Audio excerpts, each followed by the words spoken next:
Hi everybody, and welcome to Champion Trading again. What we're demonstrating for you today, this is a dual shaft paddle blender by American Food Equipment Company in Hayward, California. It's their 510 model. We're operating through the actual control panel right now at 460 volts. Has a timer, tilting mixing chamber. Of course, a little trough you see here to dump your mix out. Give you a quick look inside, running smooth and quiet. Does have reversing capabilities. A couple nice unique features here on the shaft seals.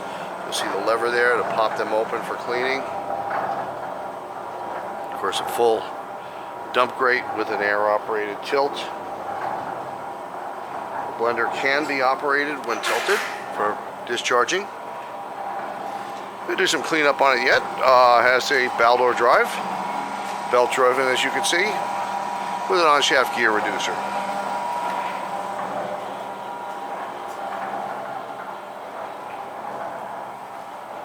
You'll find this on our website under Blenders from the homepage menu. Click on Blenders and then the subset paddle. We have lots of equipment for processing and packaging in our stock, so we do hope you'll visit our website at www.champtrading.com. And thanks for joining us for this video today. We hope to hear from you soon.